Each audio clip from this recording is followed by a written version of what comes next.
Welcome to 37 news. చదువుతున్నది శ్యామ్ కుమార్. నిరంతరం వార్తల కోసం చూస్తూనే ఉండండి మీ 37 న్యూస్. 2 పెండింగ్ ఈఎంఐలు కట్టడానికి వెళ్ళిన బాధితులకి రీఫైనాన్స్ చేస్తాం, బండి ఒకసారి టెస్టింగ్కు ఇవ్వండి అని చెప్పి వెహికల్ తీసుకొని వెళ్ళి యార్డ్లో పెట్టేశాం, మీ బండి సీజ్ చేశాం అని తెలిపిన పద్మ పూజిత ఫైనాన్స్ నిర్వాహకులు. వెహికల్ యాజమాని అందులో డబ్బులు 15,000 క్యాషు, చెక్కులు, ఇంటి తాళాలు, నేను చేసే డ్యూటీలో గేట్ పాసు అన్నీ ఉన్నాయి అని చెప్పగా తర్వాత గేట్ పాసు, చెక్కు, తాళాలు తీసుకొచ్చి చేతిలో పెట్టారు. కానీ 15,000 డబ్బు మాత్రం తిరిగి ఇవ్వలేదు. 15,000 మా క్యాష్ ఏది అని అడిగినందుకు మా కౌంటర్లో ₹1,00,000 తీశారు, దానికి మీ సంజాయిషి ఏంటి అని బాధితులను నోటికి వచ్చిన బూతులు తిట్టి దుర్భాషలాడిన పద్మపూజిత ఫైనాన్స్ సిబ్బంది.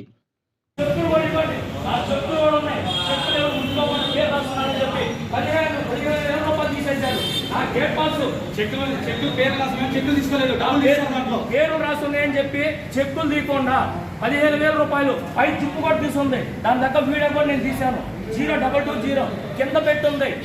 5ంటికి వచ్చాను, రీఫైనాన్స్ డబ్బులు కూడా కడతానన్నాను. నేను 3 ఈఎంఐలు కట్టాలన్నా, 2 ఈఎంఐలు కడతానన్నాను, అయినా ఒప్పుకోలేదు. తీరా 30 గంటల తర్వాత గోడౌన్ తీసుకెళ్ళి పెట్టాను. ఇంతవరకు బండి చూపించాను. తీరా బండి చూపిస్తుంటే దీంట్లో 15,000 రూపాయలు ఉండాలి. ఏం చేశారు తెలియదు. అదేమన్నా ఎవడు చెప్పుడో చెప్పుకో, నీ దుఃఖంలో చెప్పుకో, ఎవడు చెప్పు. అదేమనంటే టీవీఆర్ అంట ₹1,00,000 కౌంటర్ నుంచి పోయినాయని చెప్తున్నారు. ఇప్పుడు నేను అది ఏం చేయాలో చెప్పండి. ఇప్పుడు ఇది మొత్తం సోషల్ మీడియాలో రావాలా మాకు.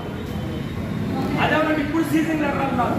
ఇప్పుడు సీజింగ్ ఏంటంటే ఆ బండి పైకెక్కి ముందే చెప్పొచ్చు కదా. నేను వచ్చిన ఇప్పుడు దగ్గర 2 గంటలు అయింది. 2 గంటల ముందే నీ బండి సీజ్ చేద్దామని చెప్పాలి కదా.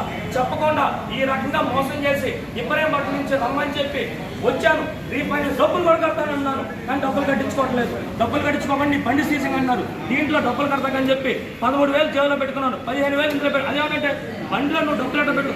నా బండి నేను ఎక్కడ పెట్టుకుంటాను? నువ్వు బండి తీసుకెళ్ళేటప్పుడు నాకు చూపించాలి కదా. నా బండి తీసుకెళ్ళేటప్పుడు నువ్వు కనీసం చూపించి ఇదిగో నీ బండిలో ఏమున్నాయో ఏంటో చూసుకో. అంతకుమించి నేనేం చేయను. నేను అప్పుడు వాళ్ళ ముందు ఎదుర్కొంటే నా బండిలో ఉండేయో లేవో తర్వాత సంగతి. నువ్వు ముందు చూపించాలి కదా నా బండిలోది. ఇదిగో నీ చెక్కుల మీద పేర్లు ఉన్నాయని చెప్పి తీయకుండా అదేమంటే డబ్బులు ఉన్నాయని. మరి ఈ అన్యాయం ఏంటి?